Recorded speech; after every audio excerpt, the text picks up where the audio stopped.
I don't miss the Kurdish general. I don't miss the female Kurdish general. I don't miss that because I think they're terribly out of touch with the reality of the situation. I don't think that any person in any military anywhere can understand the implications of their actions when they're far away while people are dying. I don't think you'll ever understand that while they're drinking chai on a rooftop far away and sending kids that are 16, 17 years old that don't understand the consequences of their actions. The UN says a majority of the child soldiers in Syria have been recruited by the YPG terror group, which is backed by the US. In the interest of truth, I will say this. There is a business of having martyrs for your cause. The more people that die for your cause, the more valid your cause looks like, especially foreign volunteers. For example, if you have 5 or 6 or 10 dead German volunteers, the German government will look at your cause and say, wow, maybe we should give money to this. Maybe we should throw air support. Maybe we should give you tanks, weapons, armament. I know for a fact there has been many foreign volunteers who have been pushed towards this outcome and died that did not want to. I changed. How could you not? When I see a young soldier, 15, 14 years old, joining the Kurdish movement, the Westerner in me says, that's disgusting. He's a child. How could he be a soldier? The UN says a majority of the child soldiers in Syria have been recruited by the YPG terror group, which is backed by the US. To know that kids thought there was value in ending up on a yellow poster, so more kids would join up and end up on yellow posters in this really vicious, reciprocating cycle of violence and death. Yeah, I'm a little mad at the idea that maybe lives are not worth as much as propaganda. When you become as evil as the enemy that you are trying to fight, you are no better than them. That use suicide bombing, that use horrible tactics against Turkish people, against Turkish civilians. This does nothing. This is nothing for the cause.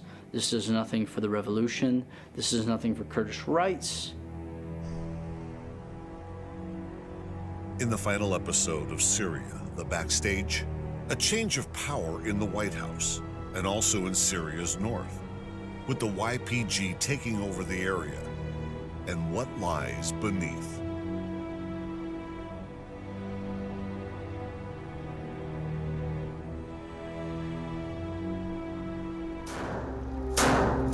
In mid-October 2017, US-backed forces launched their final assault on Daesh's capital, Raqqa.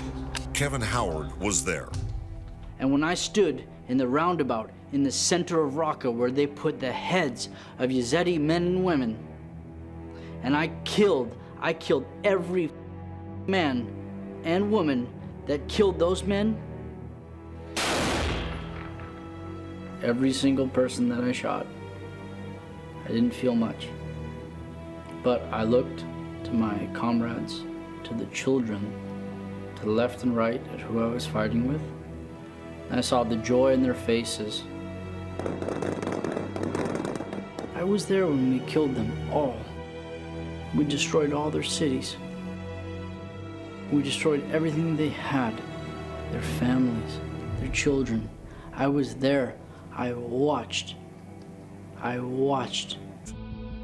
I came to Syria to fight in Raqqa. When the battle was over and we said, hey, it's time to go, they said, actually, you need to fight in Deir ez-Zor. They came into my room with Paul, put guns in our faces with policemen, SWAT teams behind the door, and told us we were going to Deir ez-Zor. I told them I wasn't going. I said, I will tell the media that you are forcing me to do this if you make me go. And my exact words of the commander were, do your worst You can't do anything to us. We're untouchable. As a citizen of a NATO nation, I would also be culpable if they said, hey, by the way, we're going to go fight Turkey or Syria. Once they got done with Daesh, they were going to turn their guns on Turkey and or Syria, depending on what our opportunity arose. Former Marine Kevin Howard grew disillusioned with the U.S.-backed militia and decided it was time to leave the battlefield and return home. They sent me to a glorious communist prison full of comrades that have broke the rules in various forms. You're sold the utopian cause of a revolutionary existence when you join the YPG.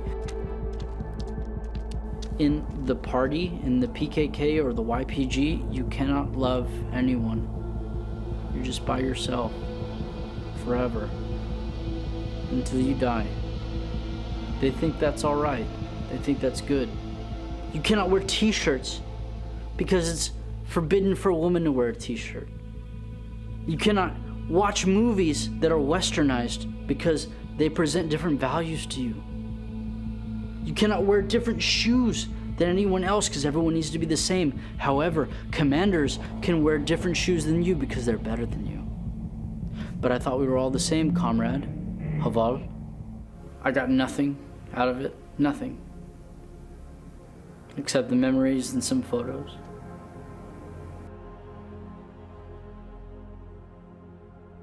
And it makes me hurt that I tried to fight the Islamic State for these people, and they punished me relentlessly. It hurts.